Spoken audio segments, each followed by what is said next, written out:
मुंबईत रुग्णालयांमधून क्लीनअप मार्शल्सची हकालपट्टी करण्यात आली आहे। पैसे उकळत असल्याच्या आरोपावरून मुंबई महापालिकेच्या 6 रुग्णालयांमधील क्लीनअप मार्शलची नियुक्ती रद्द झाली आहे। क्लीनअप मार्शल्स पैसे मागत असल्याच्या तक्रारी रुग्ण आणि रुग्णांच्या नातेवाईकांनी केलेल्या आणि त्यानंतर महापालिका प्रशासनाने हा निर्णय घेतला आहे।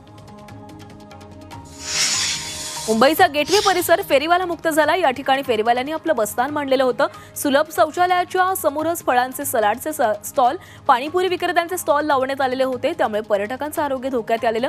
दरम्यान महापालिका प्रशासनाने कारवाई करत गेटवे परिसर फेरीवाला मुक्त केला आहे। चंद्रपुरात 1.5 लाखांचं बनावट पनीर जप्त करण्यात आलंय। ऐन लग्नसराईच्या दिवसात 472 किलो पनीर जप्त झाले। अन्न व औषध प्रशासनाने ही मोठी कारवाई केली आहे। शहरातील 2 दुकानांवर ही कारवाई झालेली आहे। अहिल्यानगरच्या श्रीगोंदा तालुक्यातील हॉटेलमधून 4 बांगलादेशी महिलांना पोलिसांनी ताब्यात घेतलंय। कोणत्याही वैध कागदपत्रांशिवाय महिलांनी भारतात प्रवेश केल्याची माहिती तपासात समोर आली आहे। या प्रकरणी पोलीस अधिक तपास करतायत।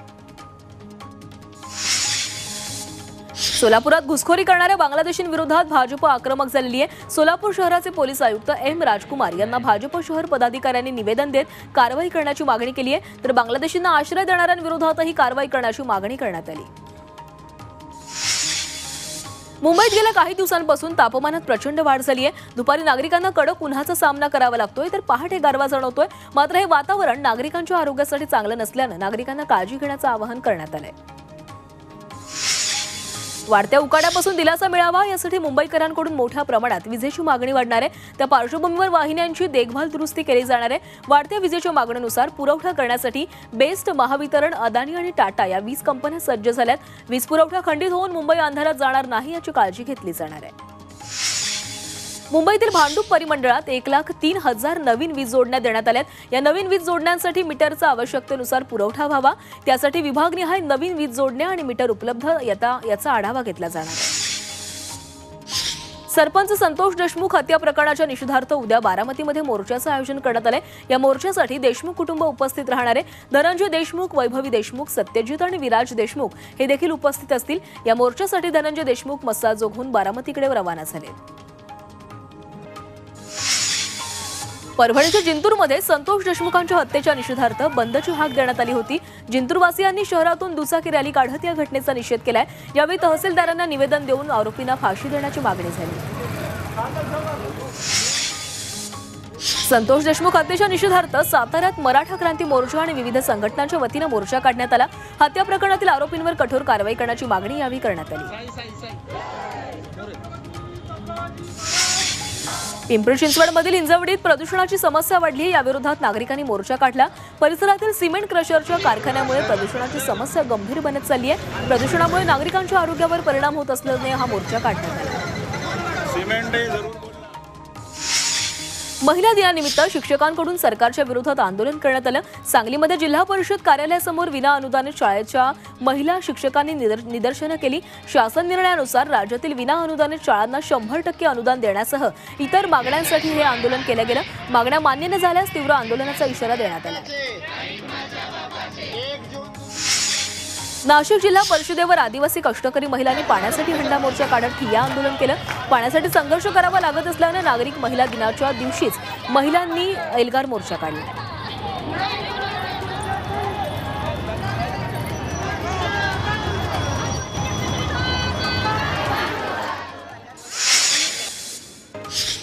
इयत्ता 1ली ते 9वीच्या परीक्षा यंदा मार्चऐवजी 8 एप्रिल ते 25 एप्रिल या कालावधीमध्ये घेण्याचे आदेश शासनाने जारी केलेत। तर परीक्षा उशिरा होणार असल्याने मुलांसह शिक्षकांचं सुट्टीत बाहेरगावी जाण्याचे नियोजन बिघडलंय।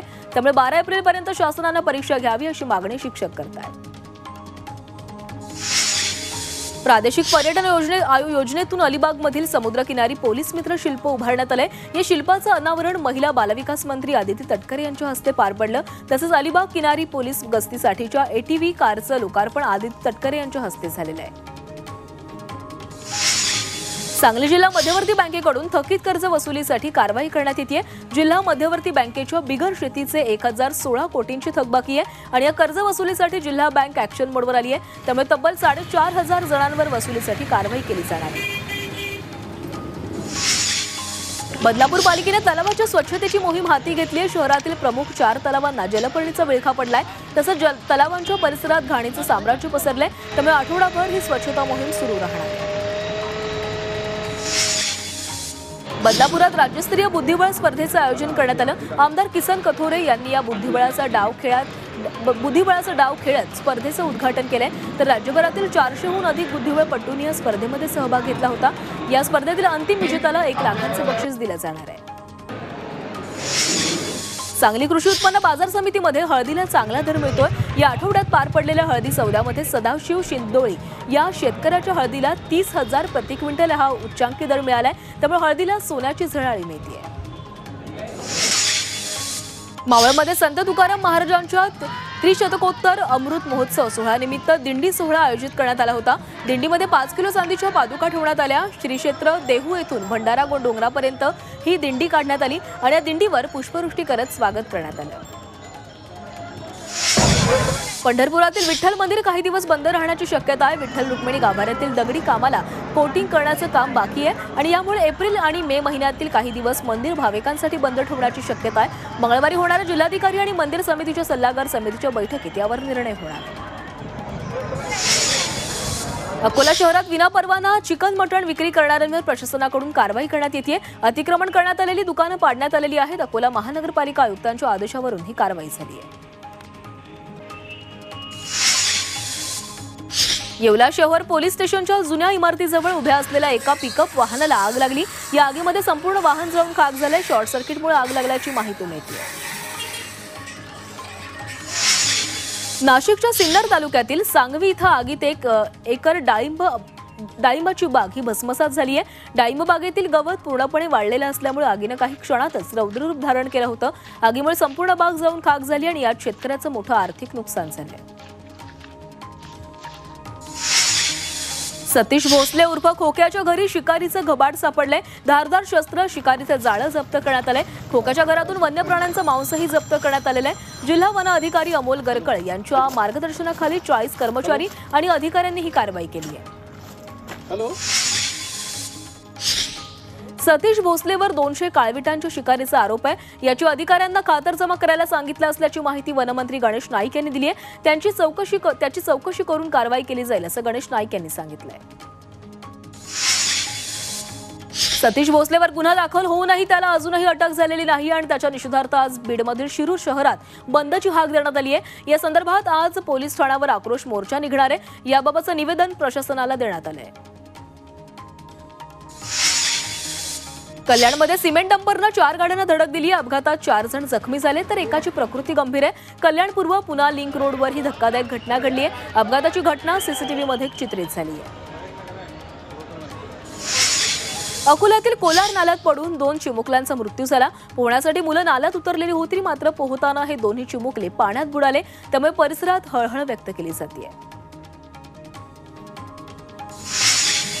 लातूर जिल्ह्यातील उदगीरच्या पिंपरी घाटात कंटेनर आणि कारचा भीषण अपघात झालाय. अपघातात कारचालक गंभीर जखमी झाला असून नागरिकांनी तातडीने त्याला उदगीर येथील रुग्णालयामध्ये दाखल केलं. अपघातानंतर कंटेनर चालक घटनास्थळावरून फरार झाला.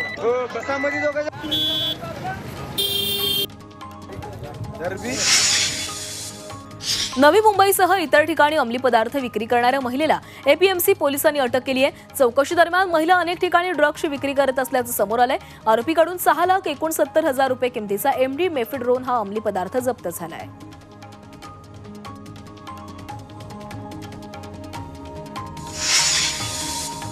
पुण्यात गावगुंडांकडून दाम्पत्यावर कोयत्यानं हल्ला करण्यात आला. या मारहाणीमध्ये दोघे गंभीर जखमी झालेत.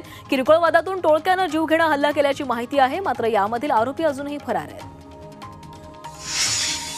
अंबरनाथमध्ये एकाच दिवशी 2 महिलांच्या गळ्यातील सोनं चोरट्यांनी लंपास केलंय. या दोन्ही घटनांमधील चोरटे एकच असून ते सीसीटीव्हीमध्ये चित्रित झालेत. या घटनांमुळे महिला वर्गात दहशतीचं वातावरण पसरलंय. जळगावच्या पाचोरा तालुक्यातील चंडिका माता मंदिरात चोरीची घटना घडली आहे. चोरट्यांनी दानपेटी फोडून जवळपास 50,000 रुपये चोरून नेलेत. चोरीची संपूर्ण घटना सीसीटीव्ही कॅमेऱ्यामध्ये चित्रित झाली आहे. परभणीमध्ये 2 प्राध्यापकांची फ्रीस्टाईल हाणामारी झाल्याचं पाहायला मिळालं. गंगाखेडच्या संत जनाबाई शिक्षण संस्थेच्या विज्ञान महाविद्यालयाच्या परिसरात 2 प्राध्यापक एकमेकांना भिडले. त्यांच्या हाणामारीचा व्हिडिओ सध्या सोशल मीडियावर व्हायरल झालाय.